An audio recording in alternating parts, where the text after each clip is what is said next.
L'animatrice, autrice, créatrice de contenu et youtubeuse spécialisée dans les histoires de crimes, Victoria Charlton, était de passage à Amqui le 7 mars pour une conférence dans le cadre des activités organisées par la Bibliothèque Madeleine Gagnon d'Amqui. J'ai eu le plaisir de la rencontrer. Voici mon entretien avec Victoria Charlton. Victoria Charlton, merci d'avoir accepté notre invitation. Ben non, merci Bonsoir. à vous. Bonsoir, ça va? Ça va bien? Oui. Bien, tout d'abord, bienvenue dans la Matapédia. Merci beaucoup. Très contente d'être ici. Est-ce que c'est la première fois que tu viens dans notre belle région? Je suis allée à Matane il n'y a pas longtemps. Ça fait-tu partie de la Matapédia? Non. Ah, pardon. Ça fait partie de la Matanie, mais c'est juste à côté. OK. Et, c'est pas très loin. Donc, c'est la première fois ici, oui. OK. Donc, bienvenue. Merci, Tu es venu merci. ici pour présenter une conférence. En quoi ça va consister? Moi, je fais pas beaucoup de conférences. Je suis quand même de nature timide. J'aime pas parler devant les gens. Fait que je les sélectionne.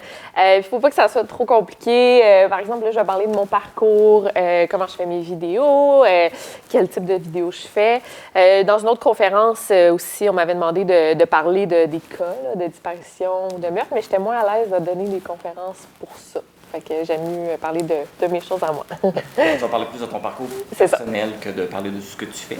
Oui, à peu près, ouais. Nous, on va parler un petit peu de ce que tu fais. Ben oui, c'est parfait, ben oui. Donc, oui, tu te spécialises dans le true crime, ou en français, les vrais crimes. Donc, d'où ça vient, cette passion pour ce genre d'histoire? Oui, ben moi, j'ai toujours été fascinée, intriguée par ces histoires-là. Je me rappelle quand j'avais genre 6-7 ans, il y a une jeune fille qui a disparu à Montréal, puis genre, je la voyais sur les journaux, puis ça me faisait peur, puis je demandais à ma mère qu'est-ce qui est arrivé, puis de me raconter l'histoire encore, puis encore, puis encore. Fait que ça m'a toujours un peu fascinée, puis quand j'étais à l'université, je faisais ma maîtrise, je travaillais comme professeure, puis j'ai comme eu envie de lancer ma chaîne YouTube, puis de parler de l'histoire de crime. Là, justement, il n'y avait pas vraiment de true crime. C'était pas tant à la mode à l'époque. Puis ça l'est devenu, mais moi, ça a toujours resté mon intérêt principal. Parce que là, il faut préciser, ce genre de crime, c'est pas sur de la drogue, c'est vraiment des histoires assez particulières qu'on pourrait quasiment s'imaginer. On voit ça dans des films, on a de la misère à s'imaginer que ça arrive dans la vraie vie. Fait qu'on peut parler d'enlèvement, de viol, de toutes sortes d'histoires quand même un peu dark. Oui.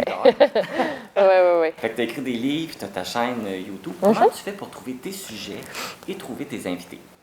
Bonne question, parce que c'est ça. J'ai ma chaîne YouTube où je vais... Bon, c'est une série sur ma chaîne que j'appelle Victoria en studio. Donc, je reçois des gens en studio, puis en mode podcast, interview. On parle de souvent des victimes de crimes ou tout ce qui est relié au monde du true crime. En fait, je reçois beaucoup d'emails là, dans une semaine. Fait qu'il y a des gens qui vont me raconter leur propre histoire. Il y en a qui vont me dire Hey, ma tante a disparu, peux-tu en parler sur ta chaîne? Fait que ça me fait beaucoup de sujets déjà. Puis moi, de mon côté... j'en mange, là, du true crime. Puis bon, tu sais, c'est une drôle de façon de dire ça, mais j'aime beaucoup lire là-dessus. Donc, sur Reddit, je vais trouver des bonnes histoires. Puis j'essaie toujours de garder de la sensibilité à travers ça. Là. Oui, c'est du divertissement, mais il faut toujours penser qu'il y a des victimes là, d'impliquer. C'est les gens qui t'écrivent pour... Presque toujours, oui. Ah oui? Oui. Ça va quand même... Fait que les gens veulent parler de leur histoire. Oui, parce qu'on pense tout le temps que le true crime, bon, est-ce qu'on profite des gens? Mais en fait, c'est souvent ça, c'est les gens, ils veulent qu'on en parle, puis par exemple, une disparition, là, je pense à une disparition d'une jeune fille à Québec en 1965, puis ses frères m'ont écrit pour me demander d'en parler, puis ils pensent pas que moi, je vais résoudre l'affaire, mais ils sont contents qu'on en parle encore autant d'années plus tard. Là.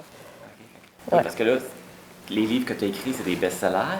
Tu as beaucoup de personnes qui te suivent. Tu as des millions de personnes qui écoutent tes podcasts, tes entrevues.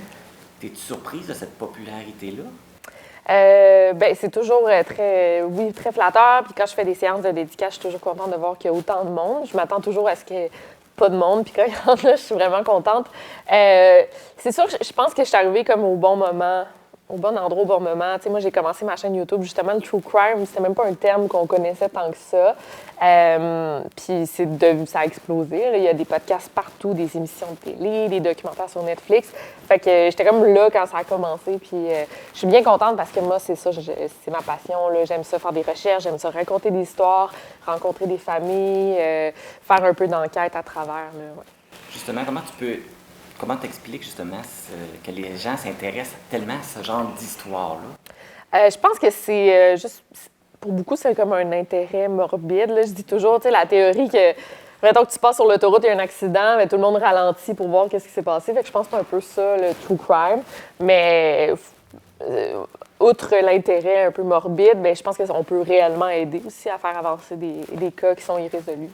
J'imagine que c'est un peu ça l'objectif qui est derrière le choix de tes sujets, c'est peut-être faire avancer des causes ou peut-être que des situations ne se reproduisent pas non plus. Exactement.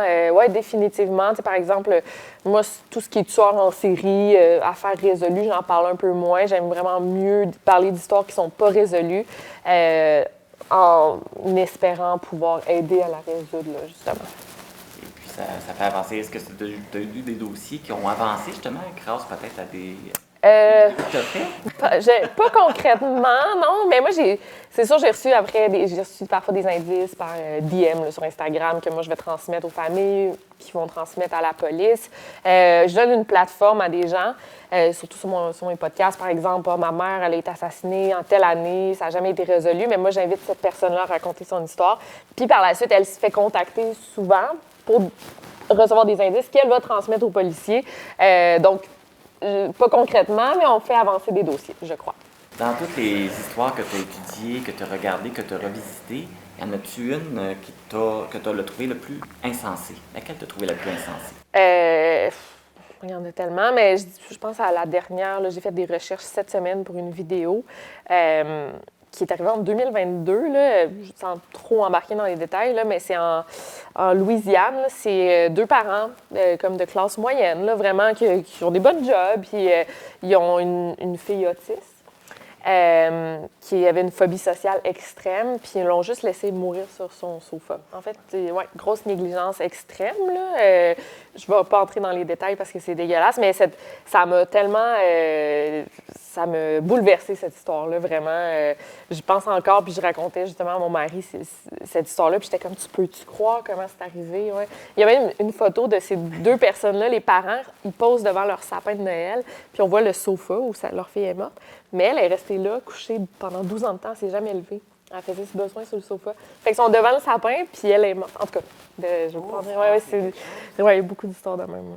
Et y en a-t-il c'est-tu la même qui t'a touchée ou qui... Oui, bien là, récemment, c'est pas mal ça qui m'a bouleversée. Mais il y en a beaucoup, des disparitions, surtout au Québec, ou des meurtres résolus au Québec, quand je suis en bon contact avec les familles, puis on se parle quand même régulièrement. Là, c'est sûr que ça me touche beaucoup plus. Ouais. Parce qu'avec tout ce que tu lis, avec tout ce que tu vois, comment tu fais pour gérer ça, pour pas que ça t'empoisonne? Je fais beaucoup d'anxiété. Je sais pas si c'est relié, mais non, mais c'est sûr que ça fait 7 ans que je fais ça avec une vidéo par semaine. Là.